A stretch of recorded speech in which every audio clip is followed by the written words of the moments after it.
30 වෙනි පේපරේ ඩිස්කෂන් එක තියෙන්නේ මේන් පේපර් 5 වෙනි එක පේපර් නම්බර් 30. හරි බලමු.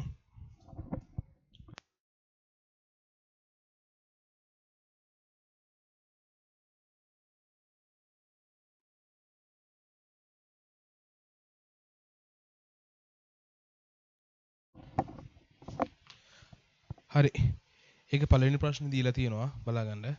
පරමාණුව පිළිබඳ තොම්සන්ගේ ප්ලම් පුඩින් ආකෘතිය වැරදි බව ඔප්පු කළ විද්‍යාඥයා වන්නේ.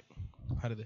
පරමාණුවේ ප්ලම් පුඩින් ආකෘතිය ඉදිරිපත් කරාට පස්සේ ඒක වැරදි කියලා ඔප්පු කරවුවේ අර්නස්ට් රදර්ෆර්ඩ්. හරිද? අර්නස්ට් රදර්ෆර්ඩ් ඒ න්‍යෂ්ටික ආකෘතිය ඉදිරිපත් කිරීමෙන්. හරිද?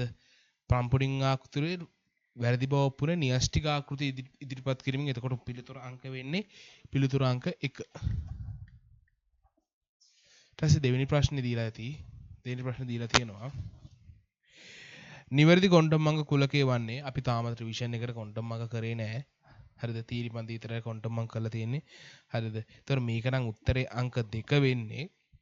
අනිත් ඒවා වැරදි. ක්වොන්ටම් අංක කරද්දී අපි ඒක ඩිස්කස් කරමු. හරිද? නිවැරදි පිළිතුර වෙන්නේ 2.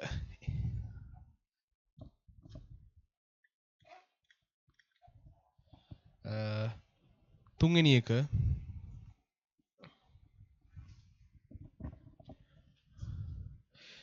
ඉලෙක්ට්‍රෝන යුගල ජ්‍යාමිති අෂ්ටතලීය වන අණුවක හැඩය විය නොහැක්කේ. ඉලෙක්ට්‍රෝන යුගල ජ්‍යාමිති අෂ්ටතලීය වෙන. ඉලෙක්ට්‍රෝන යුගල ජ්‍යාමිති අෂ්ටතලීය වෙන්නේ වෙස්පේ එකක ගණන 6ක් වෙන උන්ගේ. වෙස්පේ එකක ගණන 6ක් වෙන උන්ගේ තමයි ඉලෙක්ට්‍රෝන යුගල ජ්‍යාමිතිය අෂ්ටතලීය වෙන්නේ. හරිද? අපි බලමු. වෙස්පේ එකක ගණන වෙන්නේ සිග්මා බන්ධන ගණන ධන එකසර ඉලෙක්ට්‍රෝන යුගල්නේ. එකසර ඉලෙක්ට්‍රෝන යුගල් වලින් තමයි වෙස්පර් එක ගණන එන්නේ. හරිද? එතකොට වෙස්පර් ගණන එන්න පුළුවන්. වෙස්පර් ගණන 6 වෙන්න පුළුවන්. සිග්මා බන්ධන 6 එකසර බිඳුවයි. එතකොට වෙස්පර් ගණන 6යි. සිග්මා බන්ධන ගණන 5යි එකසර ඉලෙක්ට්‍රෝන යුගල් 1යි. එතකොට වෙස්පර් එක ගණනත් 6යි. හරිද? සිග්මා බන්ධන ගණන 4යි එකසර ඉලෙක්ට්‍රෝන යුගල 2යි. එතකොට වෙස්පර් එක ගණන 3යි. සිග්මා බන්ධන ගණන 3යි ඉලෙක්ට්‍රෝන යුගල එකසර ඉලෙක්ට්‍රෝන යුගල් 3යි. එතකොට වෙස්පර් එක ගණනත් 6යි. වෙස්පර් එක ගණන එකේ සිග්මා බන්ධන 2යි එකසර ඉලෙක්ට්‍රෝන යුගල් 4යි. ඒත් වෙස්පර් එක ගණන 6යි. මෙහෙම වුණාට පස්සේ ඉලෙක්ට්‍රෝන යුගල ජ්‍යාමිතිය මේ 6 නම් කෙලිම ඔක්කොගේම ඉලෙක්ට්‍රෝන යුගල ජ්‍යාමිතිය අෂ්ටතලීයයිනේ. හරිද? හැඩයන් ටික බලමු. හැඩයන් ටික ගත්තොත් එහෙම සිග්මා 6යි එකසර බිඳුව අන එකේ හැඩය ඇවිල්ලා අෂ්ටතලීයයි. මතක ඇති. සිග්මා බන්ධන 5යි එකසර ඉලෙක්ට්‍රෝන යුගල් 1යි නම් එතන වෙස්පර් ගණන වෙන්නේ මොකද්ද? අෂ්ටතලීයේ 5 1යි නම් 5 1යි නම් කන 6 5යි නම්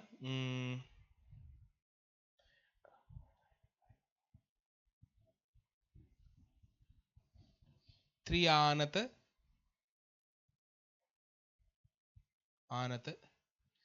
ද්විපිරිමිඩාකාර. හරි නේද? 1යි 2යි 3යි 4යි 5යි. ඔහමනේ ඉන්නේ. හරි. 1යි 2යි 3යි 4යි 5යි. ත්‍රිආනත ද්විපිරිමිඩාකාර තමයි හැඩේ. වෙස්පර් ගණන සිග්මා බන්ධන ගණන 4යි ඉලෙක්ට්‍රෝන යුගල් ජ්‍යාමිතිය 2යි නම් හැඩේ වෙන්නේ මෙතන නම් එන්නේ තලීය සමචතුරස්‍රාකාර. තලීය සමචතුරස්‍රාකාර. සිග්මා බන්ධන ගණන 3යි ඉලෙක්ට්‍රෝන 3යි නම් 3යි නම් එන්නේ T හැඩය. සිග්මා බන්ධන ගණන 2 එකසර ඉලෙක්ට්‍රෝන ගණන 4යි නම් මෙතන එන්නේ රේඛීය. එතකොට බලන්න මේකට අයත් නොවන හැඩයක් වෙන්නේ රේඛීය හරි T හැඩය හරි අෂ්ටතලීය හරි තලීය සමචතුරස්‍ර හරි පහ කෝණික කියන උත්තරේ නේතර මේකට පිළිතුරු අංක 5. පිළිතුරු අංක 5.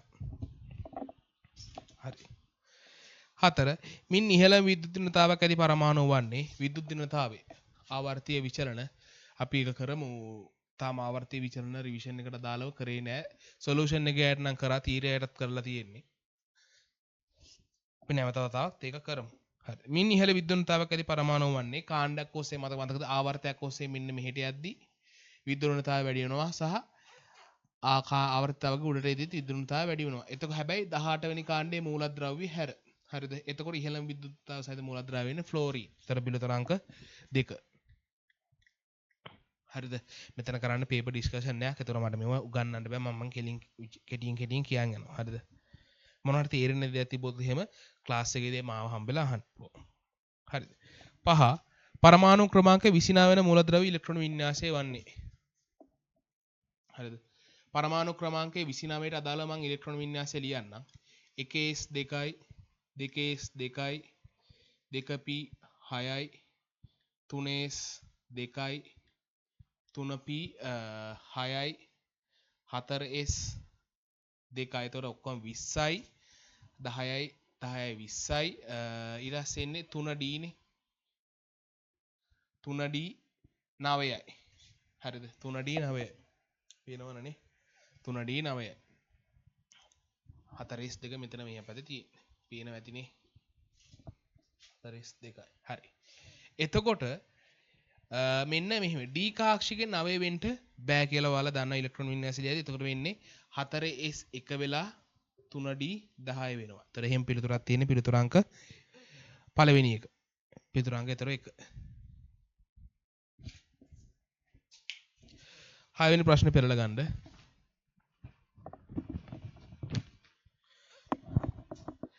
නිවැරදි අයනීකරණ ශක්තිය විචලනය වන්නේ අයනීකරණ ශක්තියක් ගැන අහන්නේ. අපි බලමු. මම මකන්නම් මේ ටික. අයනීකරණයට අදාළ අක්වක් විචලනය වල ඇඳ ගන්න වෙනවා.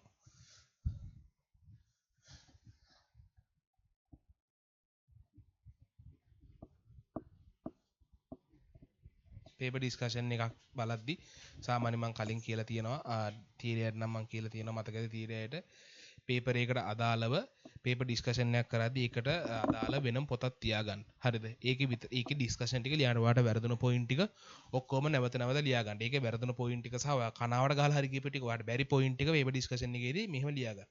හරිද? ඒ කියන්නේ ඔයා බැරි වුණ පොයින්ට් එක දැන් ඩිස්කෂන් එක ගහලා තීරුණා නම් ඔයාට ඒක අමතකයි නම් තියෙදි පොයින්ට් එක හොඳට බලාගෙන ඒක වටපිටාවත් එක්ක හොඳට බලාගෙන නැවත ඔයා විවරණයක් ලියා ගන්න. MCQ එකට දාලා විවරණය ලියා ගන්න. හරිද? ඒකොල්ලේ විවරණ ලියන්න විතරක් ඔයාට වැරදුන MCQ වලින් විවරණ ලියන්න විතරක් පොතක් තියාගෙන ඔයා විභාග ළඟදී එහෙම පොතක් හදාගන්නගේ වාසිය තමයි විභාග ළඟදී විභාග හෙට අනිද්දා වෙද්දී ඔයාට මේ දක්වා වැරදුන පොයින්ට් වලින් විතරක් වෙනම. ඔයාට මේ දක්වා වැරදිලා තියෙන පොයින්ට් වලින් විතරක් අඩංගු වෙලා තියෙන පොතක් තියෙනවා. හරිද? ඒක විභාගයේ මොහොත වෙද්දී ඔයාලට මාර වාසිදායකයි. මොකද ඔයා පුළුවන් තරම් විභාග වෙද්දී පේපර් උත් කරලා ඒක ඩිස්කෂන් උත් බලලා හරිද වැරදිත් හදාගෙන හරිද ඊට පස්සේ තීරි පොයින්ට් ටිකත් බලන අපේ විභාගයට කලින් ඊට පස්සේ නැවතත් විභාගයට කලින් ඔයාට වැරදිච්ච පොයින්ට් ටික විතරක් ඔයා බලාගෙන යන්න. වැරදිච්ච පොයින්ට් ටිකත් ඔයා බලන් යනවා. එතකොට ඔයාට ලොකු රිසල්ට් එකක් එකට. විභාගයේදී අවම වැරදි ප්‍රමාණයක් ඔයාටින් සිදු වෙන්න පුළුවන්. හරිද? නිවැරදිව අයනීකරණ ශක්ති විචලනය අක්වක් විචලනය අද ගන්න ඕනේ. හරිද? ප්‍රශ්න අංක 6 අක්වක් විචලනය අද ගන්න ඕනේ. මොහොම තමයි අක්වක් විචලනේ මතක ඇති.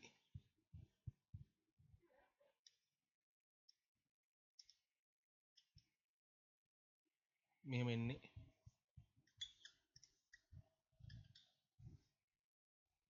sorry. හරි. බලමු. මෙතන ප්‍රථම අයනීකරණය කියන්නේ ප්‍රථම අයනීකරණය තමයි. Lithium, beryllium, boron, carbon, nitrogen, oxygen, fluorine වැරදුනාද මට? මට අක්වක් විචලනය වැරදුනා.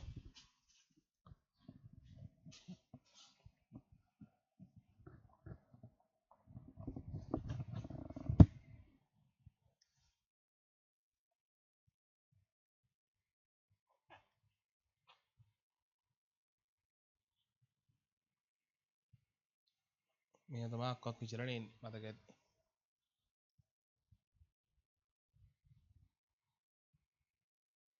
කොහොම එන්නේ? හරිද?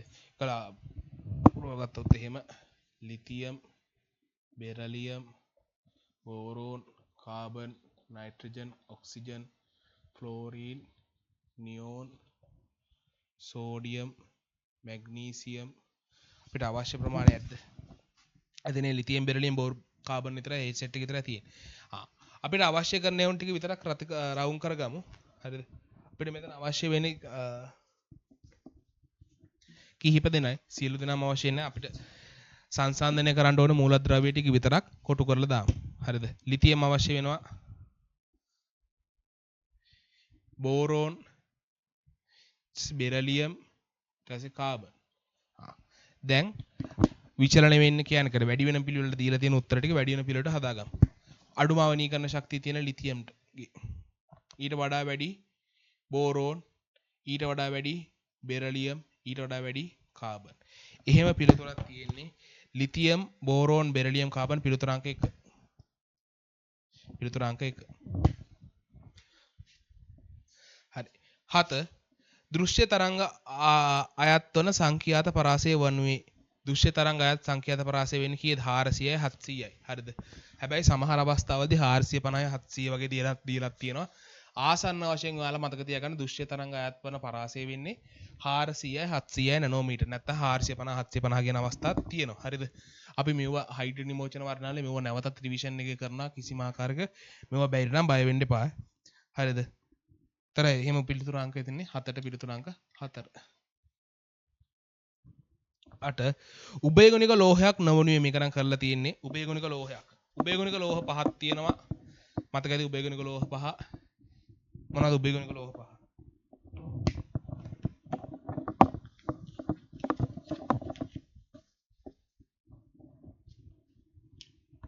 උභයගුණික ලෝහ පහයි.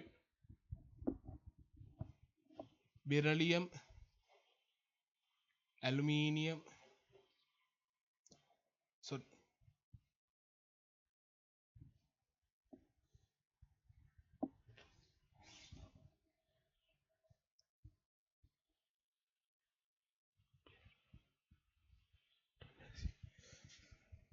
Beryllium, aluminium, tin, lead, PB, sync. හරිද? ඕක තමයි උභයගුණික ලෝහ පහ මටත් එකපාරම මතක වෙනවා ඔය කියන්න ගියාම. හරිද? Beryllium, aluminium, tin, lead, zinc. උභයගුණික ලෝහ පහ මෙතනින් ඕක තමයි උභයගුණික ලෝහ පහ වෙන්නේ. මෙතනින් ආයත් නොවැත්තේ කවුද? බෙරිලියම් ඉන්නවා, ටින් ඉන්නවා, ලෙඩ් ඉන්නවා, සිංක් ඉන්නවා, සෝඩියම් නැහැ. එතකොට පිළිතුරාංක 5. පිළිතුරාංක 5. නාවෙනි පරිපූර්ණ වායුවට වඩාත් ආසන්න වෙන්නේ කෙලින්ම මොකුත් නැහැ හීලියම්. හරිද? හයිඩ්‍රජන්, ඔක්සිජන්, කාබන් හීලියම් උත්තරේ මම නෝට් එකෙත් ඔක දුන්න හීලියම්. පිළිතුරාංක 4. 10 පරිපූර්ණ වායුව සඳහා සම්පීඩිත සාධකය. පරිපූර්ණ වායුව සඳහා සම්පීඩිත සාධකය කීයද? 1යි. කෙලින්ම 1යි. මතකයිද? ඔවා තෙලින්ම තියරි පොයින්ට් ඔවා මතක ගන්න බලා ගන්න. හරිද? වායුවක මධ්‍යහන අණුක චාලක ශක්තිය රඳා පවතිනුයි. වායුවක මධ්‍යහන අණුක ඒකත් තියරි පොයින්ට් එකක්. වායුවක මධ්‍යහන අණුක චාලක ශක්තිය රඳා පවතින මොකක් මතද? නිරපේක්ෂ උෂ්ණත්වය මත පමණයි. ඔයාලට මතක ඇති E බා සමානයි. 3 බෙදීම 2යි. හරිද? 3 බෙදීම 2යි. KBT මේක තමයි මධ්‍යහන අණුක චාලක ශක්තිය සඳහා සමීකරණය. බලන්න cos KB කියන්නේ බෝල්ට්ස්මාන් නියතේ. T කියන්නේ නිරපේක්ෂ උෂ්ණත්වය. ඒ කියන්නේ වායුවක මධ්‍යහන අණුක චාලක ශක්තිය රඳා පවතින කවුරු මත පමණද? නිරපේක්ෂ උෂ්ණත්වය මත පමණයි. රඳා පවතින්නේ නිරපේක්ෂ උෂ්ණත්වය මත. හරිද? රඳා පවතිනවා නිරපේක්ෂ උෂ්ණත්වය මත. ඒතර උත්තරය අංක 5. සාමාන්‍ය උෂ්ණත්වය කිව්වත් වැරදි ඈ. ඔයා බලන්න 4 වෙනි උත්තරේ දීලා තියෙන්නේ උෂ්ණත්වය මත. උෂ්ණත්වය මත කියන එක නෙමෙයි. ඔක පටලෙන්න පුළුවන් නිරපේක්ෂ උෂ්ණත්වයම වෙන්න ඕනේ. හරි. දාගන්න. ඔය ටික.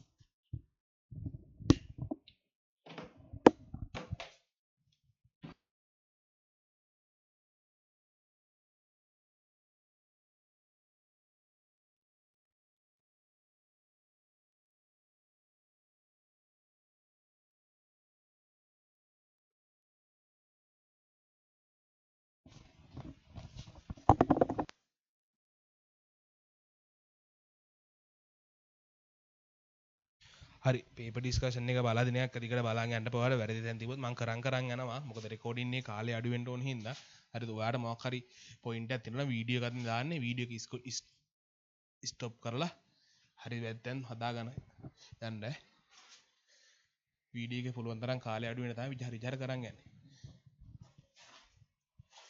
හරි 12 තාපාවශෝෂක ප්‍රතික්‍රියාවක් වන්නේ. හරි. මතක ඇති තාපාවශෝෂක ප්‍රතික්‍රියා කිහිපයක් ගන්නවා ඔයාලට. 12 තාප අවශෝෂක ප්‍රතික්‍රියා මතක ඇති. මොනවද තාප අවශෝෂක නැත්නම් ඩෙල්ටා H ධනවන ප්‍රතික්‍රියා? වාෂ්පීකරණය.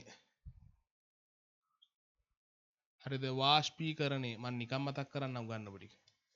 ආය ඒ වගේ මම රත් කරන්න දැන් මං කියවනම් තාප මම මතක ඇති ගන්නවා.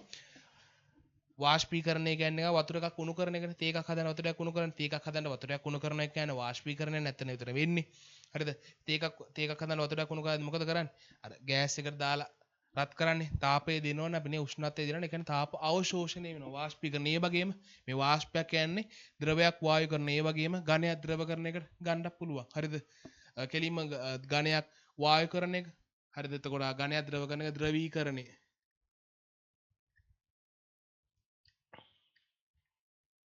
ඊට පස්සේ ඌර්ධෝපාතනෙ.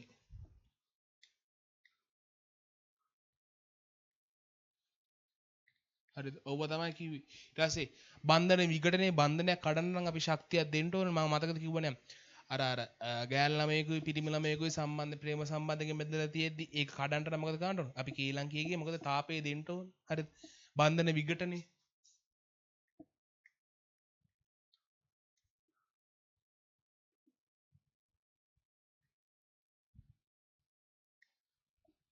හරිද? ඔව්ව තමයි තාප අවශෝෂක ප්‍රතික්‍රියාව උදාහරණ වෙන්නේ. එතකොට එහෙම නැත්තේ බලන්න ප්‍රතික්‍රියාවක් වන්නේ අහන්නේ අම්ල භස්ම ප්‍රතික්‍රියා තාපදායකයි. ලෝහ අම්ල ප්‍රතික්‍රියා තාපදායකයි. බන්ධන විඝටනයේ තාප අවශෝෂය අතර පිළිතුරංක 3. අතර බන්ධන සෑදීම තාප දායකයි. සෝඩියම් ජලයේ දීම කියන්නේ භස්මයක් ජලයේ දීන භස්ම ජලයේ සමග ප්‍රතික්‍රියා එකක් තාපදායකයි. හරිද? ඒතර මෙතන වෙන්නේ බන්ධන විඝටනයේ පිළිතුරංක 3. 13 බලා ගන්න. ඒකෙන් අහන්නේ ඩෙල්ටා H ඍණ. ඒ කියන්නේ ඩෙල්ටා H ඍණ කියන්නේ ඩෙල්ටා H ඍණ වන ප්‍රතික්‍රියාව. ඒ කියන්නේ තාපදායක ප්‍රතික්‍රියා. හරි. තාපදායක ප්‍රතික්‍රියා ටික මම ලියන. මෙතන තව අයනීකරණය එහෙම ගන්නත් පුළුවන් ඈ. හරි. තාපදායක ප්‍රතික්‍රියා සඳහා උදාහරණ මොනවද? තාපේ දායක කරන්නේ. අම්ල ධන භස්ම. ආය ලෝහ ධන අම්ල. ලෝහ ධන අම්ල. ලෝහ කියන්නේ තාසන් වශයෙන් භස්ම.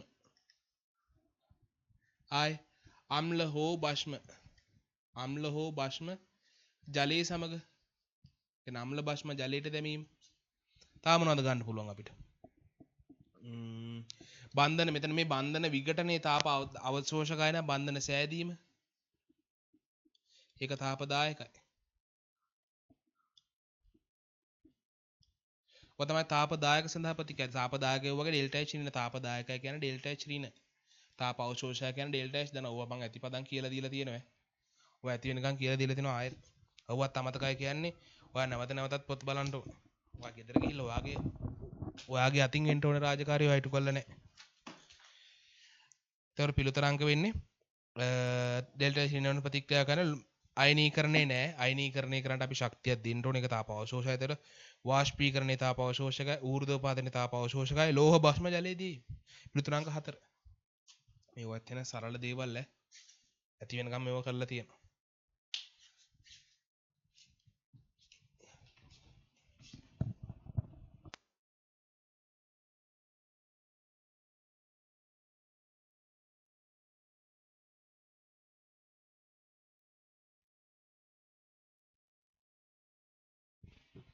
හරි 15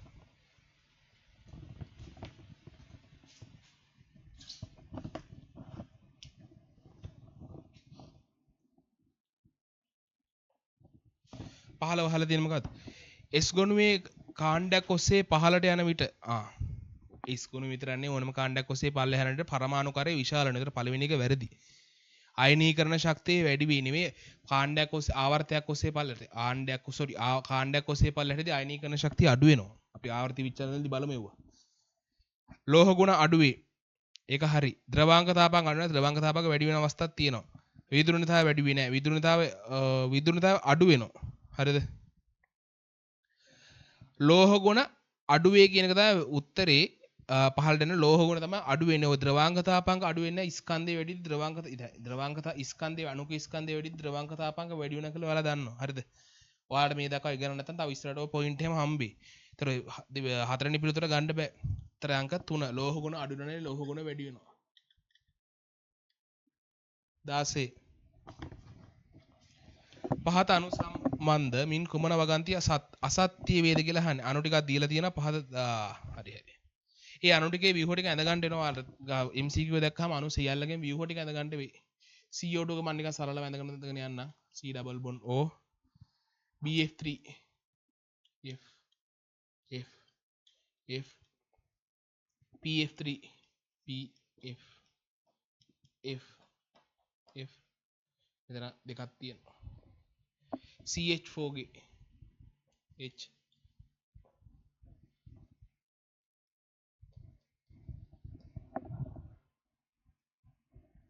පේනවනේ. XC F4 F F F F SF6 සාමාන්‍ය හරියට වැඩ කරන ළමයෙක්ට සාමාන්‍ය හොඳට වැඩ කරපු ළමයෙක්ට මේ ව්‍යුහ අඳින්න ඕන ඔළුවෙන් හිතාගෙන උත්තරේ ගහන්න පුළුවන් ඈ මෙතෙන්දිලා. ඔයාලට දැන් බැයි නම් ඒක පුරුදු වෙන්න ඒවයි කරලා. හරිද? අහන්න සියලුම අණු ද්‍රවීය සහ සංයෝජ බන්ධන නැත. සියලුම අණු ද්‍රවීය නැහැ. හරිද?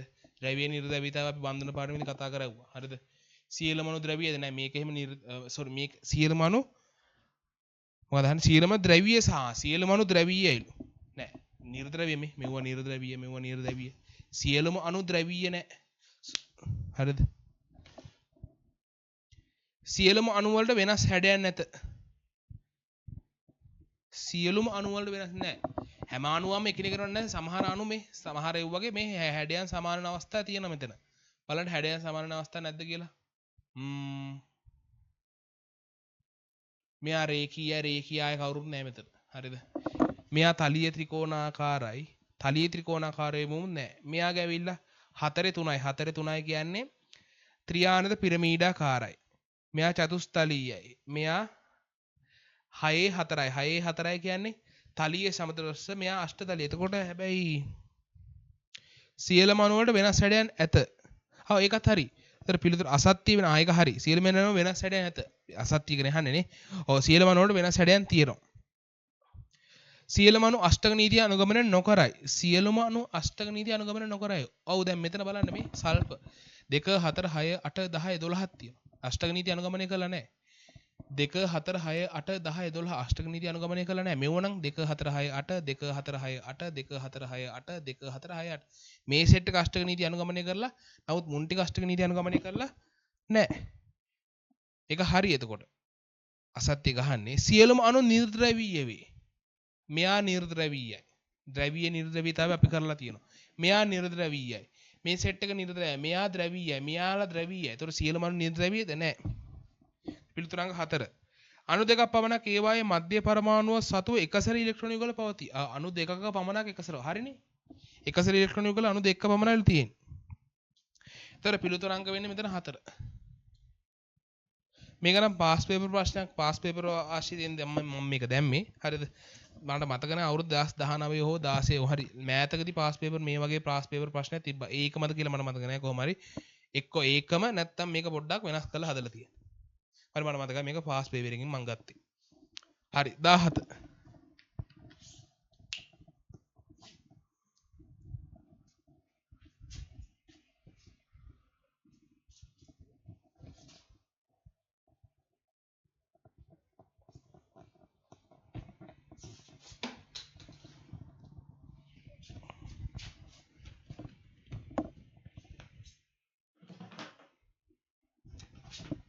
හරි 17 බලන්න. 127 දී CH4 වායුවේ වර්ග මධ්‍යයන මූල ප්‍රවේගය 17. සේසන් 127 දී වර්ග මධ්‍යයන මූල ප්‍රවේගයක් ගැන අහන්නේ. C වර්ග බාවල වර්ගමූලය 3ක් RT බෙදීම කැපිටල් M වල වර්ගමූලය C වර්ග බා සමානයි 3යි R ඇවිල්ලා 8.31 MCQ එකකින් තමයි ඒකක නොදා ඉන්න. TL 100 දාගෙන 400යි කෙල්වින්. M ඇවිල්ලා CH4 ගෙනම් කාබන්ගේ 12යි හයිඩ්‍රජන් 4ගේ 4යි 16යි ග්‍රෑම් මවුලේට. හැබැයි වාට මං තරුවක් දාලම නෝට් එක දීලා ඇති බලන්න. මෙතෙන්දි 16යි ග්‍රෑම් මවුලට නෙමෙයි ගන්න ඕනේ කිලෝග්‍රෑම් මවුලට. ග්‍රෑම් කිලෝග්‍රෑම් කරන්න ඕනේ අනිවාර්යයෙන් මෙතන කරන්න ඕනේ. හරිද? ග්‍රෑම් කිලෝග්‍රෑම් කරන්න නම් 10 ඍණ 3න් වැඩි කරන්න ඕනේ. නැත්නම් 10න් බෙදන්න 10 ඍණ 3 වෙන්න ඕනේ අනිවාර්යයෙන්. කිලෝග්‍රෑම් මවුලට. සුළු කරාම ඔයාලට උත්තරේ එනවා. සුළු කරලා බලන්න. සුළු කරාම උත්තරේ එයි පිළිතුරු අංක 5 7.89යි 10.2යි MS ඍණ 1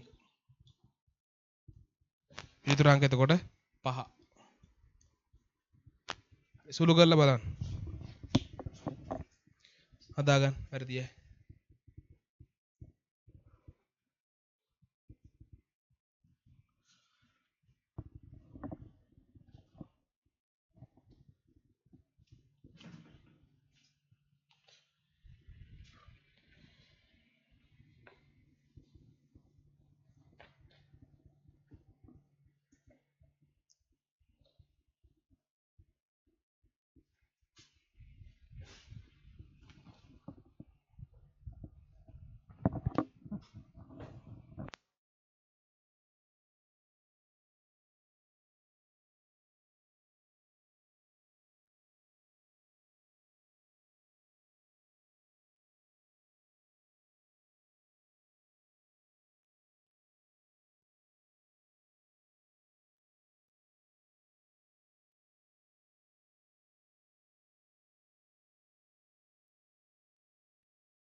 හරි 18 දෙන ලද උෂ්ණත්වයකදී N2 සහ O2 වායු වල මධ්‍යහන්න චාලක ශක්තිය E සම්බන්ධව සත්‍ය වන්නේ.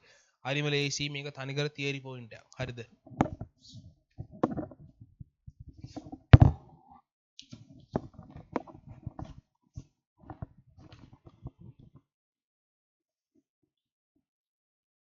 දහට දෙන ලද උෂ්ණත්වයකදී N2 සහ O2 වල හරිද? මධ්‍යහන්න චාලක ශක්තිය අදාළ සමීකරණය ගැන ඔන්න බලන්න. E බා සමානයි 3 බෙදීම 2යි. KB T නේ. හරිද? අපි O2 සහ N2 වලට වෙනම N2 වලට ලිව්වොත් එහෙම මේක E බා N2 සමානයි 3 බෙදීම 2යි. KB T උෂ්ණත්වය කීයද දීලා තියෙන්නේ? දෙන ලද උෂ්ණත්වයකදී කියන්නේ මොකක් හරි නියත උෂ්ණත්වය දෙන ලද උෂ්ණත්වයේ නැත්නම් නියත උෂ්ණත්වය මොකක් හරි. දෙන ලද උෂ්ණත්වය කියන වචනේ විනුර අපිට දෙන්න පුළුවන් නම් නියත උෂ්ණත්වය කියලා. හරිද? T එක කියලා දාමු. හරිද? මේක තමයි N2 සඳහා සමීකරණය. හරිද?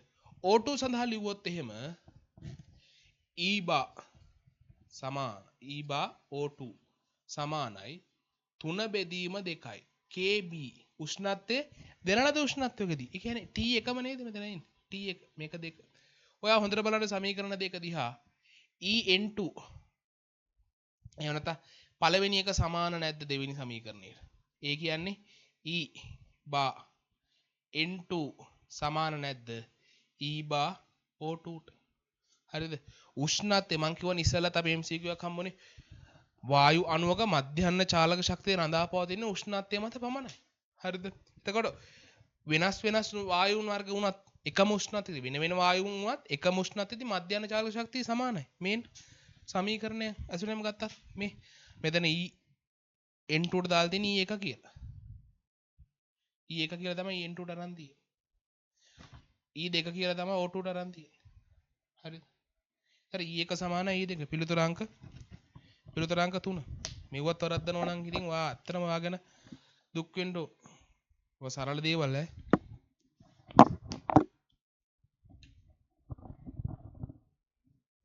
දහනවේ හයිඩ්‍රයිඩ් වල ද්‍රවාංක තාපාංක අඩු වෙන පිළිවෙල වුණේ අහන්න 19 බලන්න ඒක නම් ද්විතීයික අන්තර් ක්‍රියාවලින් එන්නේ බලන්න ඕනේ ඉහළම ද්‍රවාංක තාපාංක තියෙන. හරි 18 බලමු.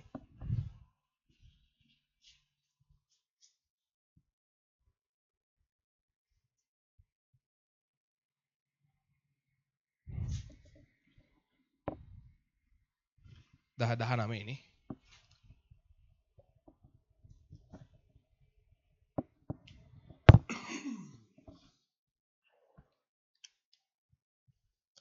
දහනවේ හයිඩ්‍රල් ද්‍රවාංක තාපංක ඔයා බලන්න හයිඩ්‍රේට් සෙට් එකක් දීලා දෙන්න මොහොම සංසන්දනය කරන්නේ. මේක බන්ධන පාඩමේ ද්විතීයික අන්තර් ක්‍රියාවල තියෙන්නේ.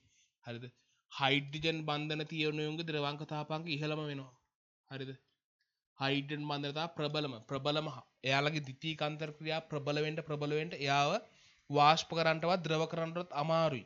එතකොට ද්‍රවාංක තාපාංක ඉහළ යනවා. මොකද ඒ මොනවා හරි සංඝටක මොනවා හරි සංඝව වාෂ්ප කරන්නට ද්‍රව කරන්නට ඉහළ උෂ්ණත්වයකට රත් කරන්න ඕනේ. එයාගේ අන්තර් ක්‍රියා ප්‍රබලයි නම්. එයාගේ අණුක ශක්තිය වැඩි නම්. හරිද?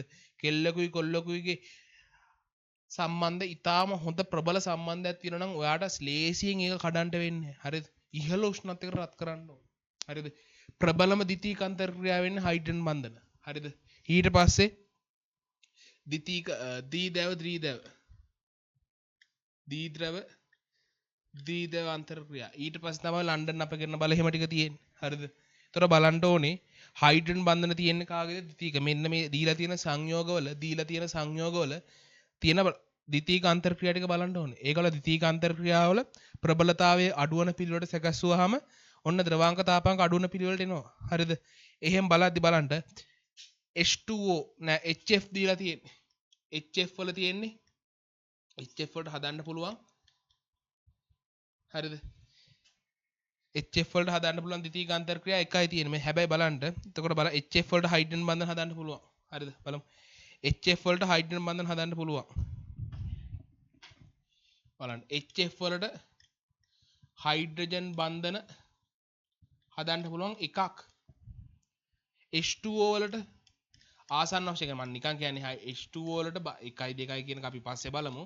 දෙකක් HF ට සාපේක්ෂව දෙගුණයක් විතර හදන්න පුළුවන් H2O වලට. H2O ගේ තමයි වට පේන්න ඕනේ. ද්‍රවාංක තාපාංක වැඩි. ඊට පස්සේ HF. ඊට පස්සේ බලන්න ඇමෝනියා. හරිද?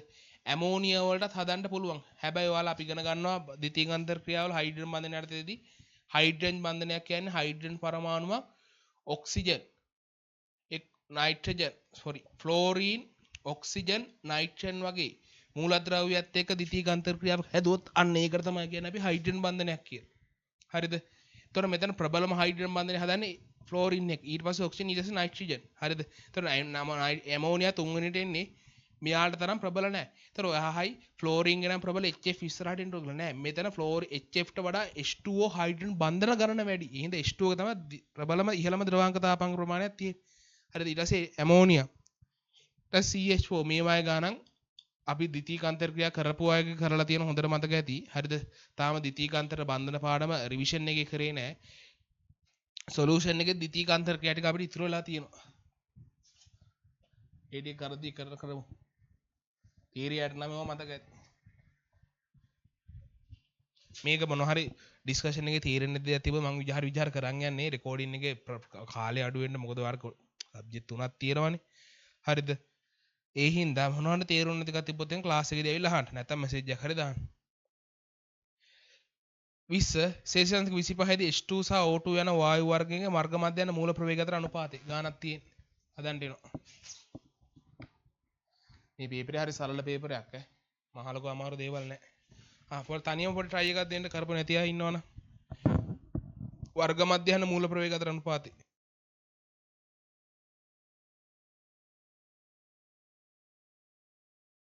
එකක් දෙන්න තනියම කරපො නැති අය.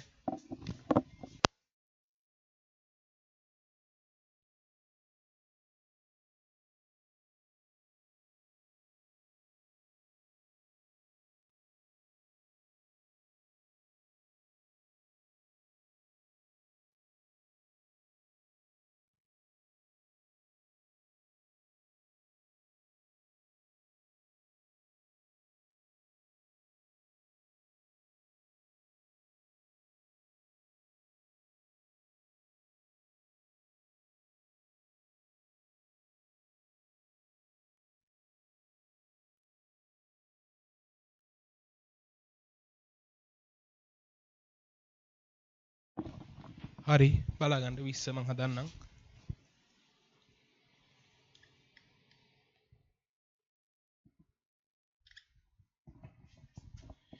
H2 සහ O2 යන වායුන්ගේ වර්ග මධ්‍යයන් මූල ප්‍රවේග අතර අනුපාතය. හරිද? වර්ග මධ්‍යයන් මූල ප්‍රවේගය හොයන්න තියෙන සූත්‍රය තමයි වර්ග මධ්‍යයන් මූල ප්‍රවේගය. එතකොට වර්ග මූලයත් අවශ්‍ය වෙනවා. මතක ඇති c වර්ග වල වර්ගමූලය සමානයි 3ක් RT බෙදීම කැපිටල් M. හරිද? H2 හා O2 අතර අපි H2 ට ලියමු O2 ට ලියලා බලමු අනුපාතය ගමු. හරිද? O2 ට H2 ට ලියමු ඉස්සෙල්ලා. හරිද? c වර්ග බා H2 සමානයි 3ක් RT.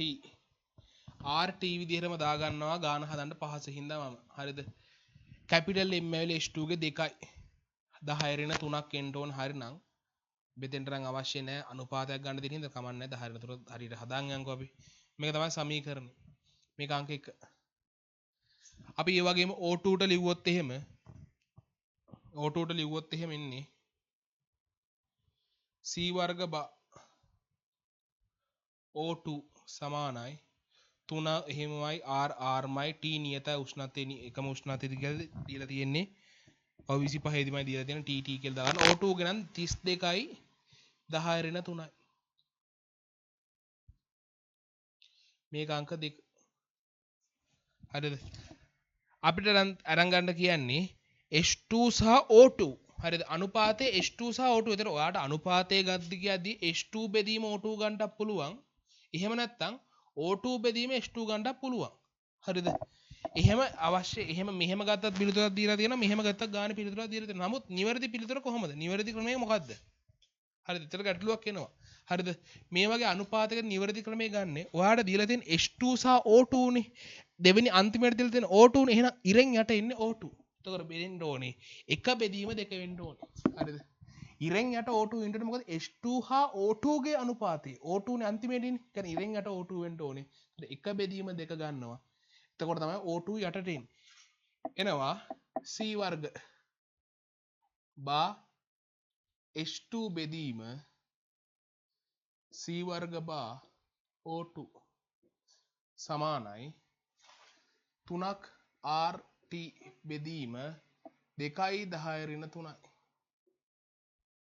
වර්ගමූලයේ බෙදීම 3ක් RT බෙදීම 32යි 10 රින 3යි.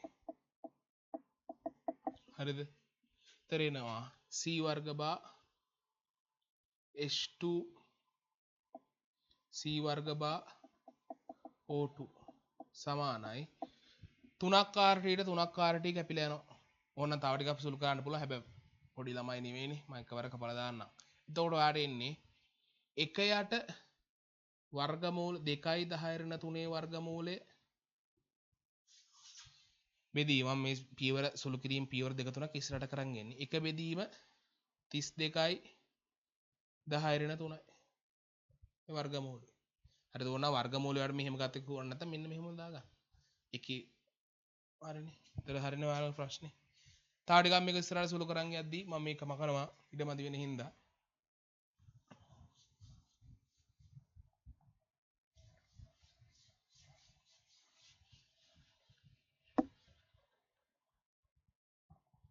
හරිද?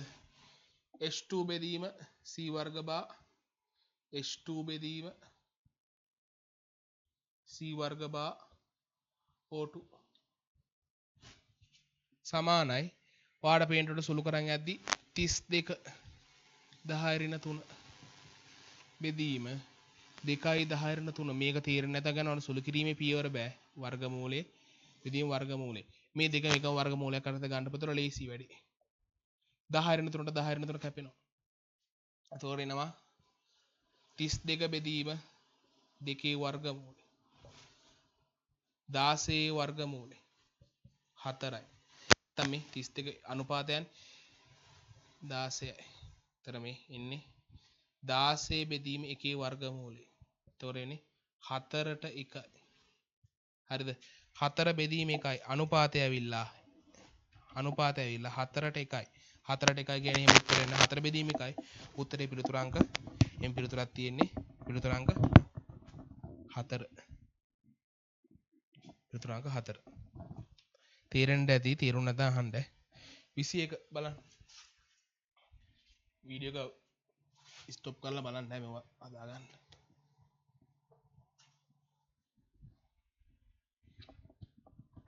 21 කියන්නේ KO2 ජලයේ දීමෙන් සාධන ඵලය වන්නේ KO2 කියන්නේ පොටෑසියම් සුපරොක්සයිඩ් සුපරොක්සයිඩ් මතක ඇති ඔක්සයිඩයක් ජලයේ දියවීමෙන් ඔක්සයිඩයක් ජලයේ දියවීම මොනවද හදන්නේ ඔක්සයිඩයක් ජලයේ දියවීමෙන් හදන්නේ එයාගේ හයිඩ්‍රොක්ස් ජලයේ දියවීමෙන් හයිඩ්‍රොක්සයිඩයයි හයිඩ්‍රොක්සයිඩය පමණයි. ඔව්. පෙරොක්සයිඩයක් ජලයේ දියවීමෙන් හදන්නේ මොකද්ද? හයිඩ්‍රොක්සයිඩය හදනවා. ඊට අමතරව එයාගේ පෙරොක්සයිඩ් H2O2 හරිද? හයිඩ්‍රොක්සයිඩයයි H2O2යි හදනවා. මතක ඇති. හරිද? සුපරොක්සයිඩ් ජලයේ දීමෙන් මට මතක ඇති. හරිද? මටත් පැටලෙනවා වෙලාවකට. හරිද?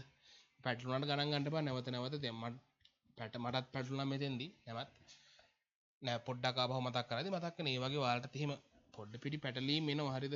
මටත් පැටලෙනවා කියන ඔයාලට පැටලෙන එක අහන්න දෙයක් නෙවෙයි. හරිද? يعني මම මහලු පොරක් කියන එක නෙවෙයි. හරිද?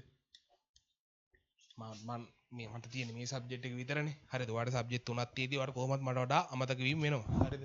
මට එකම සබ්ජෙක්ට් එකක් තිබිලා මට අමතක වෙන එකේ සබ්ජෙක්ට් තුනක් තියෙනවා. ඔයාලට කොහොමත් අමතක වෙනවා. අමතක වීම වෙනවා. නැවත මතක් කරගනිමින් තමයි මේක යන්න ඕන. ඔයාලට නෙවෙයි ලංකාවේ පළවෙනි වෙනකටත් අමතක වීම වෙනවා. උදේත් මිනිස්සෙන් ඒතර එන්නේ KOH H2O2 හා O2 පිළිතුරංක 5.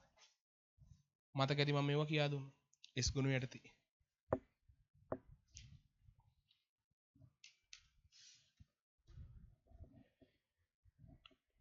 හරි 22 යහන්නේ බෙරලියම් සමග විකර්ණ සම්බන්ධතාවයක් පවතින මූලද්‍රව්‍ය. බෙරලියම් සමග විකර්ණ සම්බන්ධතාවයක් පවතින මූලද්‍රව්‍ය තමයි 22 යහන්නේ. කවුද බෙරලියම් සමග විකර්ණ සම්බන්ධතාවයක් තියෙන ඕනම් කෙලින්ම තියරිය. මේව වරද්දනවා කියන එක නම් ඇත්තටම ලැජ්ජා වෙන්න ඕනේ මේවත් වරදිනවා කියන්නේ. බෙරලියම් සමග විකර්ණ සම්බන්ධය පවතින කවුද? ඇලුමිනියම් නේ.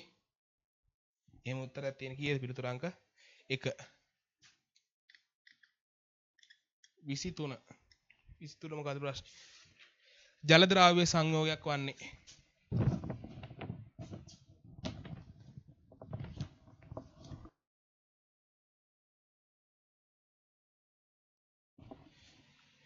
ජල ද්‍රාව්‍ය සංයෝගය වන්නේ කියලා දීලා තියෙනවා. මතක ඇති මේක ගන්න ඕන S ගුණුවේ ජල ද්‍රාව්‍යතාවයෙන් S ගුණුවේ ජල ද්‍රාව්‍යතාවය හොයන විදිහ මතක තියෙනවා. අනිවාර්ය ජල ද්‍රාව්‍ය ඇනායන අනිවාර්ය ජල ද්‍රාව්‍ය කැටායන S ගුණුවේ ලෝහ සමග පමණක් ජල ද්‍රාව්‍ය ඇනායන අනිවාර්ය ජල ද්‍රාව්‍ය කැටායන සමග පමණක් ජල ද්‍රාව්‍ය ඇනායන ඔන්න ඔය සෙට් එකෙන් ගන්න ඕනේ. ඒ සෙට් එකෙන් ගත්තාම හරිද? අමන් නිකන් ලියන්නම්. අනිවාර්ය ජල ද්‍රාව්‍ය කැටායන. හරිද?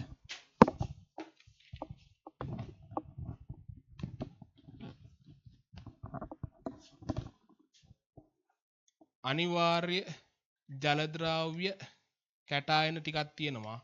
පළවන කාණ්ඩයේ ලිතියම් හැර ඉතුරු සෙට් එක. ලිතියම් හැර ඉතුරු සෙට් එක. يعني සෝඩියම්, පොටෑසියම්, හරිද? රුබීඩියම්. ඔය සෙට් එකනේ පළවන කාණ්ඩයේ ලිතියම් හැර ඔය සෙට් එක. ඊට පස්සේ NH4+ අනිවාර්ය ජල ද්‍රාව්‍ය කැටායනය. ඒ කියන්නේ මෙයාලගේ ඇනායනය මොනවා වුණත් එයාලා අනිවාර්යෙන් ජල ද්‍රාව්‍ය බලන්න කෙලින්ම උත්තරේ ගන්න පුළුවන්. උත්තරේ අංක 2. උත්තරේ පිළිතුර අංක 2. මොකද NH4+ කියන්නේ අනිවාර්ය ජල ද්‍රාව්‍ය කැටායනයක්. අනිවාර්ය ජල ද්‍රාව්‍ය කැටායනයක් කියන්නේ එයාගේ ඇනායනය මොකක් වුණත් එයා අනිවාර්යෙන් ඒ සංයෝගය ජල ද්‍රාව්‍යයි. 25 ABCD ප්‍රශ්න ටික බැලලා ගන්න. බලා ගන්න.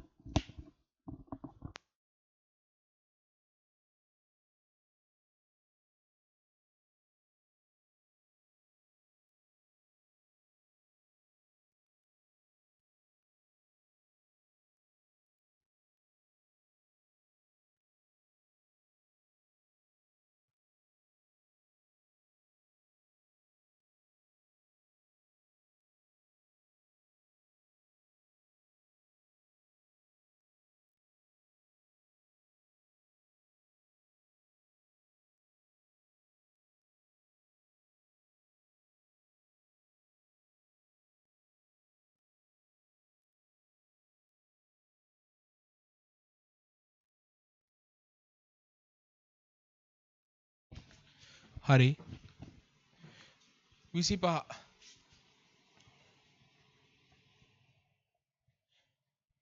25 කියනවා හයිඩ්‍රජන් නිමෝජන වර්ණාවලිය සම්බන්ධ සාවද්‍ය වන්නේ. හයිඩ්‍රජන් නිමෝජන වර්ණාවලිය ගැන හරිද? හයිඩ්‍රජන් නිමෝජන වර්ණාවලිය තාම අපි රිවිෂන් එකේ කරලා නැහැ. තියරි පන්ති විතරයි කරලා තියෙන්නේ. සොලියුෂන් එක කරලත් නැහැ. හරිද? අපි ඔක්කොම කරනවා. හයිඩ්‍රජන් නිමෝජන වර්ණාවලිය ආවර්තීය විචලන ක්වොන්ටම් අංක ඔය සෙට් එකම කරද්දී ඔයාලට ලොකු පොඩි පොයින්ට් ගොඩාක් ඔයාලට අහු වෙනවා. හරි 25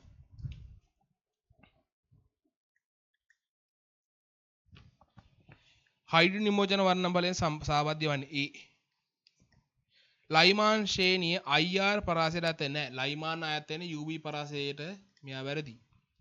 බාමර් ශ්‍රේණියේ සීලම රේඛා දෘශ්‍ය පරාසයට ඇත්තේ නැහැ. බාමර් ශ්‍රේණියේ පළමු රේඛා 4 පමණයි දෘශ්‍ය පරාසයට ඇත්තේ. හොඳට මතක තියාගන්න.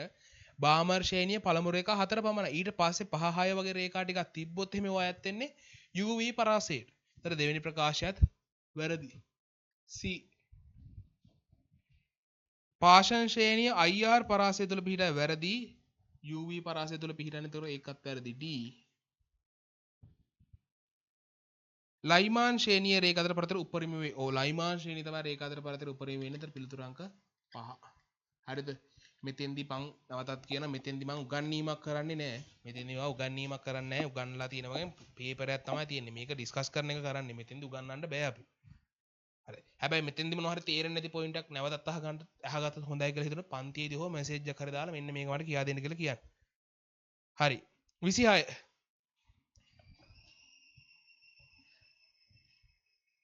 රන්පත්‍ර පරීක්ෂාවේ නිගමනය වන්නේ පරමාණුවක වැඩි ප්‍රදේශයක් හිස් අවකාශ ලෙස පවතී. හරි.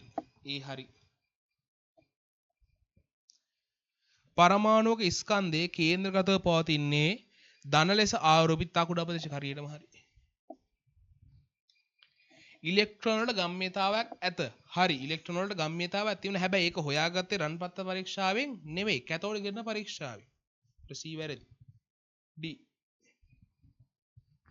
පරමාණුවක න්‍යෂ්ටි ඉතා කුඩා ප්‍රදේශයක පවතිනවත් එහි බහුතරය. හරියටම හරි. දැන් ප්‍රධානම නිගමනය. ඒතර පිළිතුරු අංක එතනත් 5.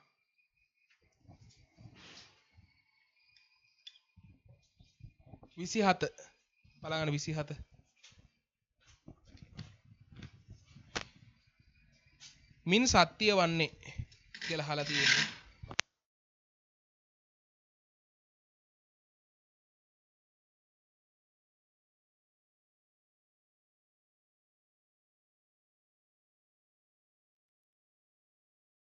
හරි 27 අහන්නේ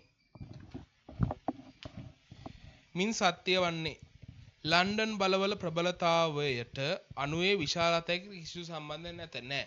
අණුවේ විශාලත්වයේ වර්ගඵලයේ ස්කන්ධය වගේ දේවල් වැඩි වෙන්න ලන්ඩන් බල ප්‍රබලතාවය වැඩි වෙනවා. ඒතර පළවෙනි ප්‍රකාශයේ 27 ඒ ප්‍රකාශය වැරදි. දැන් නැත්තම් ලියා ගන්න අණුවක විශාලත්වයේ ස්කන්ධයේ නැත්තම් වර්ගඵලයේ වැඩි වෙන පෘෂ්ඨ වර්ගඵලයේ සහ ස්කන්ධයේ වැඩි වෙන්න ලන්ඩන් බල ප්‍රබලතාවය වැඩි වෙනවා. B ඔව තියෙන්නේ ඔක්කොම ද්විතීකාන්තර ක්‍රියාවල බඳලා ඒවා නැවත අපි කරනවා. නැවත කරනවා බන්ධන පාඩම තව කරලා නැහැ. සොලියුෂන් එකට ද්විතීකාන්තර ක්‍රියා ටික අපිට ඉතුරුලා තියෙන අපිට මිස් වීමක් වුණා. ඒක ඔක්කොම කරනවා.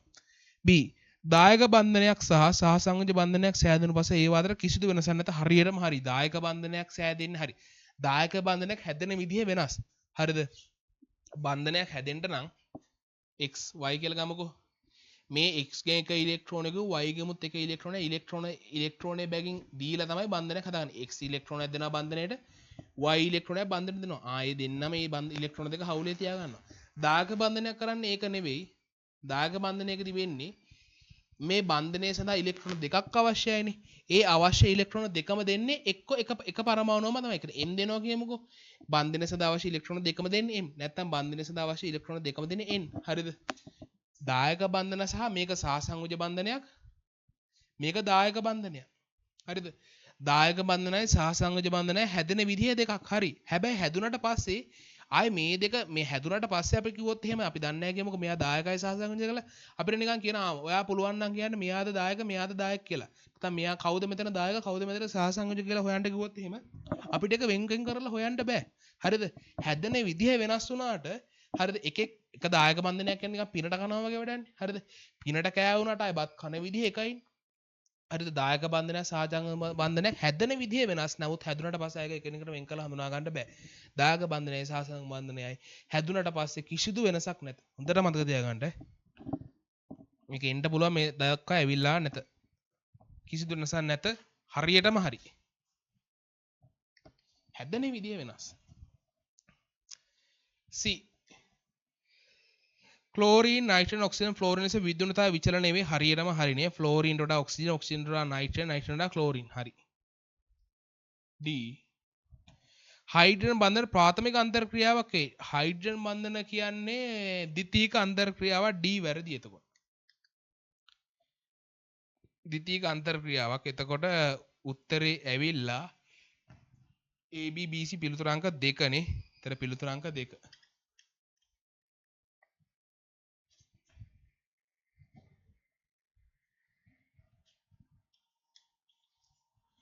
28 මං ඩිස්කෂන් එකේ ඉදා ඔයාලට උත්තර දීලා තියෙන අතර උත්තර අතර වෙනසක් තිබ්බොත් නැවත ඇවිල්ලා මට කියන්න. ඒ කියන්නේ හරිය ඔබට වැරදි දාලා නම් වැරදි ඔබට හරි දාලා නම් පළමු හා වැරදි ඔබට හරි දැම්මොත් කියන්නේ නැහනේ.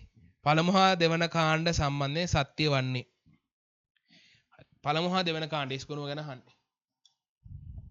S ගුණුවේ සියලු මූලද්‍රව්‍ය දිලිසෙන සුළු මුදුරු වැරදි. S ගුණුවේ සියලු මෙවුන් දිලිසෙන්නේ මුදු වෙන්නේ නැහැ. දෙවන කාණ්ඩේ බෙරිලියම් මැග්නීසියම් හරි තිරෙවුන් නම් දිලිසෙනවා මුදුයි.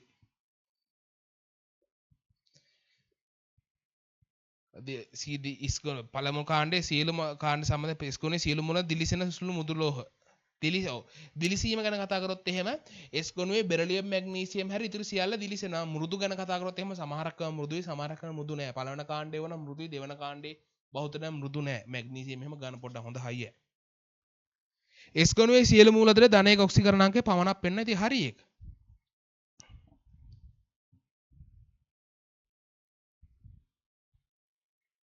අනේ S ගුණුවේ සියලු මූල පළවෙනි කාණ්ඩේ විතරනේ.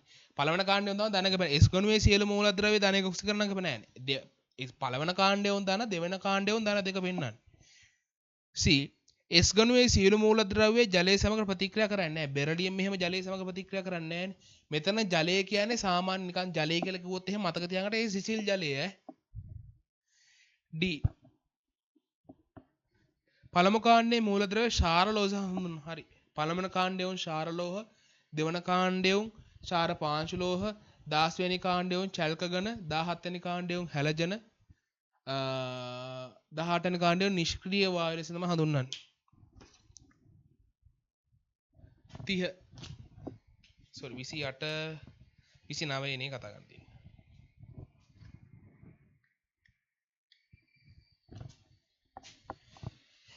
පළමු හා දෙවන කාණ්ඩයේ බයිකාබනේට තාප වියෝජනයෙන් පළමු හා දෙවන කාණ්ඩයේ බයිකාබනේට තාප වියෝජනයෙන් කාබනේට CO2 හා ජල වාෂ්ප. හරි.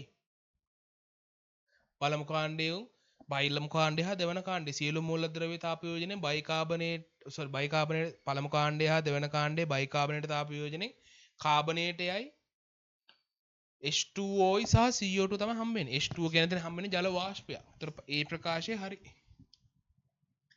හරිද? B S ගණුවේ සියලු මූලද්‍රව්‍ය ඔක්සිකරණ අංක නැහැ.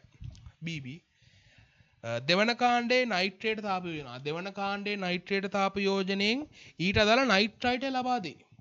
දෙවන කාණ්ඩයේ නයිට්‍රයිට් දෙවන කාණ්ඩයේ කිසිවක් තාප යෝජනයෙන් නයිට් කියන්නේ මේ ඔක්ස් හැම දෙවන කාණ්ඩයේ තාප යෝජනයේ හැම දෙනුගේ දෙවන කාණ්ඩයේ ඔක්සයිඩයේ හයිඩ්‍රොක්සයිඩයේ කාබනේට් එක සහ නයිට්‍රේටේ තාප යෝජනයෙන් හම්බෙන්නේ ඔක්සයිඩේ.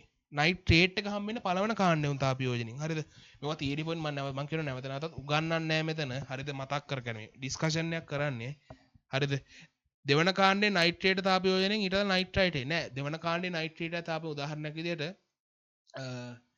අපි කතා කරේ මැග්නීසියම් නයිට්‍රේට් MgNO3 twice එක තාප යෝජන මොනවද හම්බෙන්නේ? ඔක්සයිඩ් එක හම්බෙන්නේ. මැග්නීසියම් ඔක්සයිඩ් එක හම්බෙන්නේ. හරිද? ඊට පස්සේ NO2 ධන O2. එතන නයිට්‍රේට් එක හම්බෙලා තියෙනවද නැහැ. නයිට්‍රේට් නේ හම්බෙන්නේ ඔක්සයිඩ් එක. හරි ඔබ නැවතට දෙවන කාණ්ඩේ හයිඩ්‍රොක්සයිඩ් කාබනේට නයිට්‍රේට් ඔය ඔක්කොම තාප යෝජන හම්බෙන්නේ ඔක්සයිඩ් එක. B ප්‍රකාශය නයිට්‍රේට් ලබා දේ වැරදි.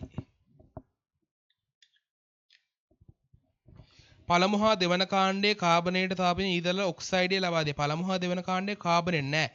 දෙවන කාණ්ඩයේ කාබනේට තාප යෝජන ඔක්සයිඩය ලබා දෙන. හැබැයි පළවන කාණ්ඩයේ මූලද්‍රව්‍ය තාප යෝජනය වෙනවද? කාබනේ පළවන කාණ්ඩයේ කාබනේට තාප යෝජනය වෙන්නේ නැහැ.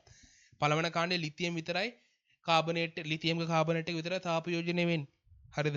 ඒතර පළමු හා දෙවන කාණ්ඩයේ කාබනේට තාප යෝජනය ඊටදලා ඔක්සයිඩ් වැරදි. පළවන කාණ්ඩයේ කාබනේට තාප යෝජනය වෙන්නේ නැහැ. ලිතියම් අනිත් ඔක්කොම තාප යෝජනය වෙන්නේ නැහැ. ලිතියම්ගේ කාබනේට් එක නම් තාප යෝජනය වෙනවා. D පළමු කාණ්ඩයේ නයිට්‍රේට තාප යෝජනයෙන් ඊටදලා නයිට්‍රයිටය ලබා දේ. පළමු කාණ්ඩයේ නයිට්‍රේට. පළමු කාණ්ඩයේ නයිට්‍රේට න හරි. පළමු කාණ්ඩයේ නයිට්‍රේට තාප යෝජනයෙන් ඊටදලා නයිට්‍රයිට ලබා දේ. D ප්‍රකාශය හරි. එතකොට හැබැයි මෙහෙමයි පළමු කාණ්ඩයේ සියලුම මූලද්‍රව්‍ය පළමු කාණ්ඩයේ සියලුම නයිට්‍රේට් ගොන්න වැරදි ඈ. ඇයි ලිතියම්ගේ නයිට්‍රේටෙන් ඔක්සයිඩ් එක හම්බෙන්නේ. මතක ඇති. හැබැයි මෙතන පළමු කාණ්ඩයේනේ සියලුම කියලා තිබ්බොත් වැරදි. සියලුම කැල වචන නැති හින්දා අවුලක් නැහැ. ඒතර පිළිතුර අංක 4 එතන. 30.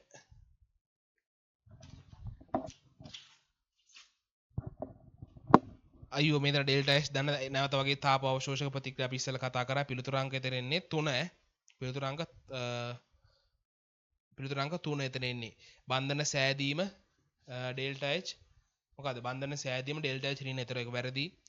ප්‍රබල ලෝහ ජලයේ දියවීම ඩෙල්ටා H ඍණ.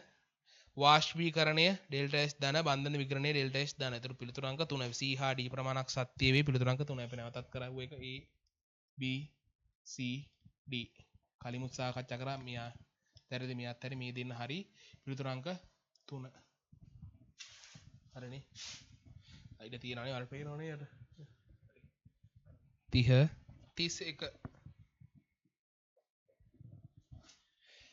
දෙවන කාණ්ඩයේ ජල ද්‍රාව්‍යතාවය පිළිබඳ සත්‍ය වන්නේ කාණ්ඩයේ පහළට යද්ම හයිඩ්‍රොක්සයිඩ් හරියටම හරි. හයිඩ්‍රොක්සයිඩ් වල ජල ද්‍රාව්‍යතාවය වැඩි වෙනවා. B. කාණ්ඩයේ පහළට යද්ම සල්ෆේට් වල ජල ද්‍රාව්‍යතාවය වැඩි වෙන්නේ නැහැ. සල්ෆේට් වල ජල ද්‍රාව්‍යතාවය අඩු වෙනවා. C. කාණ්ඩයේ පහළට යද්ම සල්ෆේට් වල ජල ද්‍රාව්‍යතාවය වැඩි වේ. අර ප්‍රකාශයමයි ඉතින්. වැරදිනේ. B හා C දෙකම එකම ප්‍රකාශ වගේ තියෙන්නේ. D. කාණ්ඩයේ පහළට යද්ම සල්ෆයිට් වල ජල ද්‍රාව්‍යතාවය අඩු වේ. හරි. පිළිතුර අංක 4. ඕවා තියෙදි පොයින්ට් ඈ. හරිද? කාණ්ඩයේ දෙවන කාණ්ඩයේ හයිඩ්‍රොක්සයිඩ් වල පමණයි දෙවන කාණ්ඩයේ හයිඩ්‍රොක්සයිඩ් වල පමණයි කාණ්ඩයක් ඔස්සේ පහළට යද්දී ජල ද්‍රාව්‍යතාවය වැඩි වෙන්නේ. හරිද? සල්ෆේට සල්ෆයිට් ඔක්කොගේම ජල ද්‍රාව්‍යතාවය අඩු වෙනවා. ඔක්සලේට් වල එහෙමනම් වෙනම විචලනයක් තියෙන්නේ. මම නාමක තියන්න නැවතත් දෙවන කාණ්ඩයේ හයිඩ්‍රොක්සයිඩ් වල පමණයි කාණ්ඩයක් ඔස්සේ පල්ලෙහාට යද්දී ජල ද්‍රාව්‍යතාවය වැඩි වෙන්නේ. ඉතින් ඒ වගේ ජල ද්‍රාව්‍යතාවය අඩු වෙනවා. මින් ජල ද්‍රව්‍ය සංයෝගය වන්නේ කියලා නැවතත් දීලා තියෙනවා. පිළිතුර අංක 1 ඔබ ගන්න පුළුවන් අර මං පොයින්ට් 4ක් දුන්නේ අනිවාර්ය ජල ද්‍රව්‍ය කැටායන අනිවාර්ය ජල ද්‍රව්‍ය ඇනායන අන්න ඔය පොයින්ට් 4ෙන් ගන්න පුළුවන් ඔව්වා. ඔව්ව කටපාඩම් කියනනේ. ඔය තියරි පොයින්ට් හරිද? ඔබ සාකච්ඡා කරන්න දේවලුත් නෙවෙයි මේක. පිළිතුර අංක එතන 1 එන්නේ.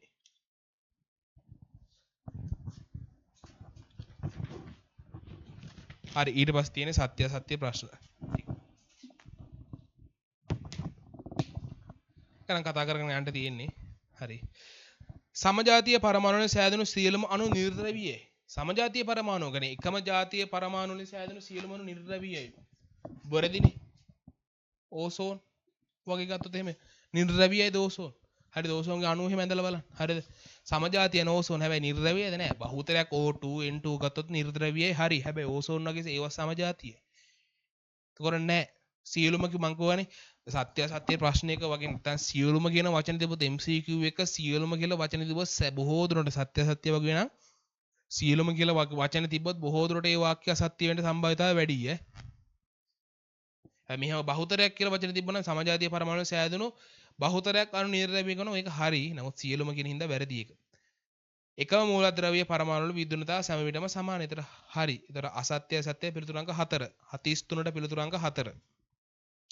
34 බලමු. බන්ධන විඝටන එන්තැල්පියේ ධනාගයක් ගනි. බන්ධන විඝටන එන්තැල්පිය බන්ධනය විඝටනය කරන්න තාපය දෙන්න ඕනේ. ඒ කියන්නේ තාප අවශෝෂක තාප අවශෝෂක ඩෙල්ටා H ධන. හරි. බන්ධන විඝටන තාප අවශෝෂක හරි. එතන පිළිතුරු අංක 1. 34ට පිළිතුරු අංක 1. 34ට පිළිතුරු අංක 1. ඩෙල්ටා ඍණවන සෑම ප්‍රතික්‍රියාවම ස්වයංසිද්ධ වෙයි. ඩෙල්ටා H ඍණවන සෑම ප්‍රතික්‍රියාවම ස්වයංසිද්ධ වෙයි. එහෙම කියන්න බෑ. ස්වයංසිද්ධතාවයෙන්ට නම් අඩුම තරම් ඩෙල්ටා G ගැන කතා කරන්න ඕනේ. ඩෙල්ටා H ඍණවන කියලා ප්‍රතික්‍රියාව ස්වයංසිද්ධ වෙන්නේ නැහැ. ශක්ති විද්‍යාවද කතා කරමු. හරිද? ඔය ස්වයංසිද්ධතාවය මනින්නේ හරිද? ඒක තේරෙන ශක්ති විද්‍යාවද අපි කතා කරන්න තියෙන්නේ. හරිද? මම නිකන් මතකයට නිකන් කියන අපි මේ වගේ MCQ සෑහෙන්න කතා කරවුවා ශක්ති විද්‍යාවේ තීරි පන්තියේ. හරිද? ශක්ති විද්‍යාව සෑහෙන්න කතා කරා දැන් රිවිෂන් පන්තියේ ශක්ති විද්‍යාව සෑහෙන්න ප්‍රශ්න හැදුවා. හරිද? 35 බලන්න. ස්වයංසිද්ධතාවය මනින්නේ ඩෙල්ටා G සමානයි ඩෙල්ටා H ඍණ T ඩෙල්ටා S. මතක ඇති මම නිකන් මේව කතා කරවුවා තීරි පන්තියට එහෙම ප්‍රතික්‍රියාවක් ස්වයංසිද්ධ වෙන්න නම් අවම වශයෙන් ඩෙල්ටා G බිඳු වෙන්න ඕන. නැත්නම් ඩෙල්ටා G ඍණ වෙන්න ඕන. නමුත් අවම වශයෙන් බිඳුවක්වත් එන්න ඕන. හරිද? ඩෙල්ටා H ඍණ වුණ පළියෙන් හරිද? ඩෙල්ටා H ඍණ වුණ පළියෙන් මෙතන බිඳුව වෙනවද සමීකරණයක ජීවිතේට? හරිද? මේ මෙතන එහා පැත්තේ කෑල්ලක් තියෙනවනේ. හරිද? මෙයා ඍණ වුණ පළියට මෙයා බිඳුව වෙනවා. කොච්චර අසාධාරණද එහෙම සලකන එකක්. හරිද? එහෙම වෙන්නේ නැහැ. පළවෙනි ප්‍රකාශය වැරදි. ඩෙල්ටා S ධනවන සෑම ප්‍රතික්‍රියාවම ස්වයංසිද්ධ වේ. ඒත් වැරදිනේ ඩෙල්ටා S මේ. දැන් මෙයා ඩෙල්ටා H මෙතන තියෙනවා. හරිද? මේන්න මෙයා විතරක් ධන වුණා කියලා මේ සමස්ත පදේ බිඳුවක් කියන්න පුළුවන් කියලා අපිට සලකන්න පුළුවන්. එකක් සමීකරණේ එකක පදයක් විතරක් ධන වුණා කියලා අනිත් ඔක්කොම එක සමීකරණේ මේ සමීකරණේ මෙයා විතරක් ධන වුණා කියලා මේ ඔක්කොම සමස්ත සමීකරණේ බිඳුව වෙනවා. එහෙම සලකන්න පුළුවන්ද බෑ. පළවෙනි ප්‍රකාශයත් අසත්‍යයි දෙවෙනි ප්‍රකාශයත් අසත්‍යයට පිළිතුරු අංක 5. 36 බෝරෝන් හා සිලිකන් අතර විකර්ණ සම්බන්ධතාවය පවති හරි. බෝරෝන් හා සිලිකන් අතර මෙතන බෝරෝන් ලෝහ අලෝහයක් අතර සිලිකන් අලෝහයක් වේ කියලා දෙන්න. නමුත් ටයිපින් මිස්ටේක් එකක් තියෙනවා. ඒ හින්දා ඒකට ඕල් දුන්නා. CO32- සහ SO32- අයන වලට සමාන හැඩයක් ඇත තියෙනවා. ඒක ඇඳලා බලන්න. හරිද? ඇඳලා බලන්න ඕනනම් ඔළුවෙන් හිතලා ගන්නත් පුළුවන්. ඒක තියෙනවා. හරිද? ඇඳලා බලන්න. හරි. සෝරි සමාන හැඩයක් නැහැ. සමාන හැඩයක් නැහැ. හරි මම ඇඳලා බලන්නම්. CO32- minus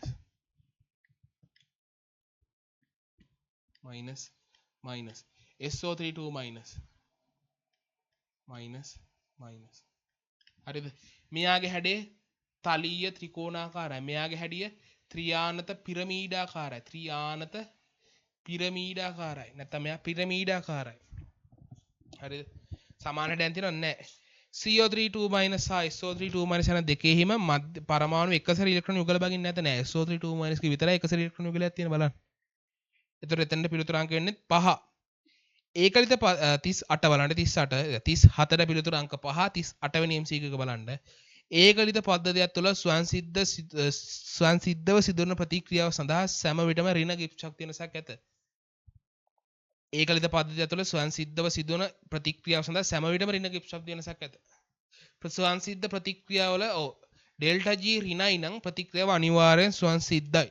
හරි. ඩෙල්ටා G ඍණයි නම් ප්‍රතික්‍රියාව ස්වයංසිද්ධ. හැබැයි ඩෙල්ටා G කියන්නේ සෑම ස්වයංසිද්ධ කරනවා. ඩෙල්ටා G ඍණයි නම් ඩෙල්ටා G ඍණයි නම් ගිබ්ස් ශක්තිය ඩෙල්ටා G කියන්නේ ගිබ්ස් ශක්තියනේ.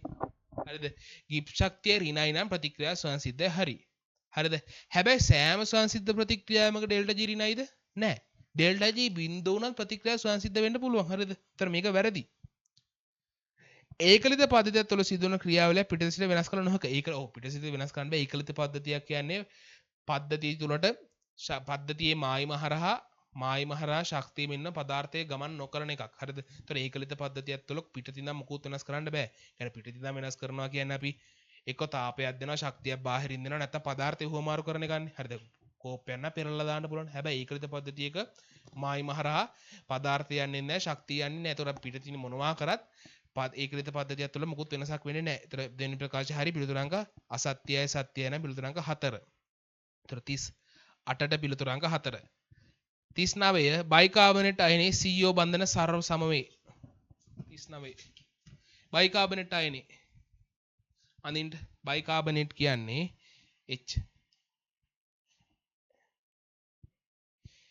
HCO3- බයිකාබනේට් කියන්නේ. හරිද? CO බන්ධනේ හරි. CO බන්ධනේ මේ තියෙන CO බන්ධනය, මේ තියෙන CO බන්ධනය, මේ තියෙන CO බන්ධනය. හරිද? 1 2 3 කියලා ගමුකෝ. මේ 1 2 3 බන්ධන තුන සමානයිද නැහැ. මෙතන මේ 3 දිත්ත බන්ධන තියෙන 1 2 හැමන නමුත් බන්ධන තුනම සමානද නැහැ. CO බන්ධන සර්වසම වැරදි. බයිකාබනට් අයන ස්ථායි සම්ප්‍රයුක්ත තුනක මුහුමක් වේ. නෑ බයිකාබනට් වල තියෙන සම්ප්‍රයුක්ත දෙකයි. ඕන ඇඳලා බලන්න. ඕන ඇඳලා බලන්න. තුනක මුහුමක් ස්ථායි ආන බයිකාබනට් අයන සම්ප්‍රයුක්ත තුනක් තියෙන්න පුළුවන්. හරි. මේ මෙතෙන්ට යන එක හරි. හරි. එතකොට මෙතන ධන වෙනවා. මෙතන ඍණ වෙනවා. හරිද? ඕ මෙතෙන්ට ඍණ වෙනවා. තව එකක් අඳින්න පුළුවන්. දිත්ත බන්ධනේ මෙතෙන්ට දාලා.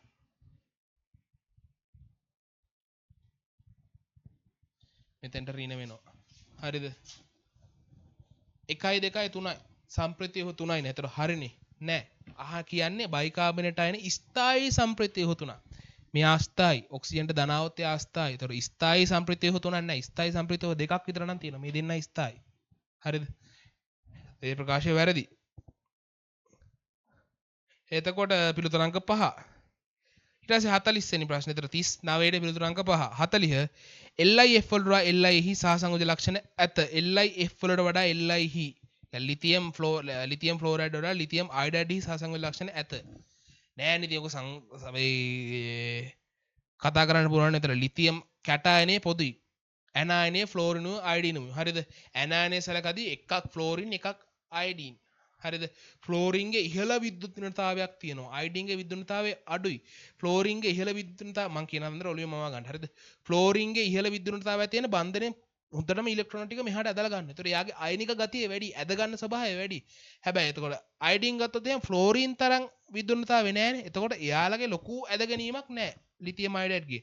ඒතකොට සහසංයෝජ ලක්ෂණය වැඩි වන්නේ Li වලගේ ලිතියම් අයඩයිඩ්ගේ තමයි සහසංයෝජ ලක්ෂණය වැඩි. LiF වල නෙවෙයි. ලිතියම් F වලට වඩා ලිතියම් අයඩයිඩ් සහසංයෝජ ලක්ෂණ ඇත. ලිතියම් F වලට ලිතියම් අයඩයිඩ් ඔව් ඒක හරි නේ. එතකොට මට වරදුනේ.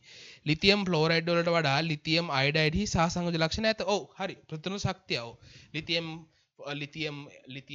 දෙකේ මේකේ ෆ්ලෝරින් අයඩින්. හරි. ඒතර මෙහෙන් ඇදලා ගන්නේ මෙයා වැඩිපුර ඇදලා ගන්නවා. මෙයාගේ අඩුවෙන් ඇදලා ගන්න. ඒතර මෙයා ගොඩාක් අයනිකයි. මෙයා සහසංයෝජතාවය වැඩි. ඒතර ලිතියම් අයඩයිඩ් තමයි සහසංයෝජ. ලිතියම් ෆ්ලෝරයිඩ් වල ලිතියම් අයඩයිඩ් ගේ සහසංයෝජ ලක්ෂණ ඇත. හරි. කැටායනය කුඩා හා එයට ඉහළ ආරෝපණයක් ඇති විට අධික ද්‍රවීකරණ බලයක් ඇත.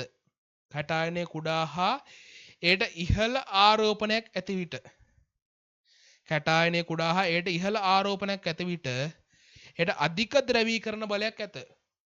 ඔව්.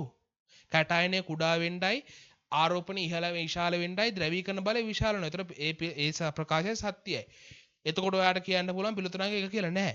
මෙතන මේ පළවන වාක්‍යයේ සත්‍ය වෙන්න හේතුව දෙවන වාක්‍යයේ නේ. පළවන වාක්‍යය අර කැටායනයේ පොදුයි. මේ දෙවන වාක්‍යයේ තියෙන කැටායනය ගැන කතන්දරයක්. පළවන වාක්‍යයේ තියෙන කැටායන පොදු කතන්දරයක්. පළවන වාක්‍යයේ අඩංගු ආයන සංයෝග දෙක කැටායන දෙක පොදුයි. ඒතර පළවන වාක්‍යයක ලිතියම් ෆ්ලෝරින් හා ලිතියම් අයඩයිඩ්ගේ සහසංයෝජ ලක්ෂණ ආයනික ලක්ෂණ තීරණය වෙන්නේ කැටායනය මත නෙවෙයි ඇනායනය මත. ඒතර දෙවන වාක්‍යයෙන් පළවන වාක්‍යයේ පැහැදිලි කරන්නේ. ඒතර පිළිතුරු අංක 2 40 ට පිළිතුරු අංක 2. හරි. එතකොට 30 වෙනි පේපරේ ඩිස්කෂන් එක ඉවරයි. හරිද? මොනවා හරි මේක සම්බන්ධව විචාර කරන් ගිය රෙකෝඩින් එකක් තියෙන හින්දා රෙකෝඩින් එක බලන්න ගොඩ කාලයක් අඩං විනංගු කරන්න ඕනේ නැති හින්දා. හරිද?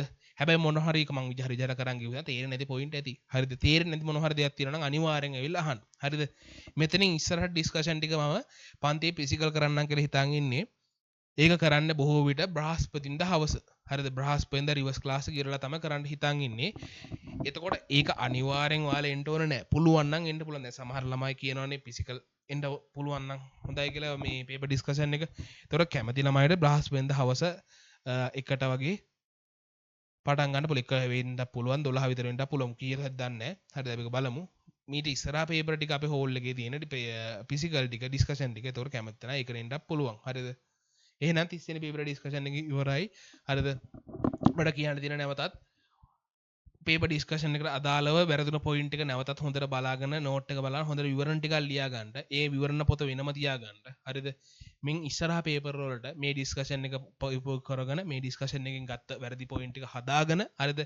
මේ ඩිස්කෂන් එක බැලුවා පමණින් නෙවෙයි වැරදිච්ච ටික නැවතත් අවබෝධ කරගන්න ඒ වැරදිච්ච ටික නැවත වර්ධින්න නැති විදිහට ස්ථාවර කරගන්න. එතකොට තමයි මේ පේපර් එක කරන එකේ සම්පූර්ණ සාර්ථකත්වය නඳා පවතින්නේ. නැත්නම් පේපර් එක කළා වැඩක් නැහැ.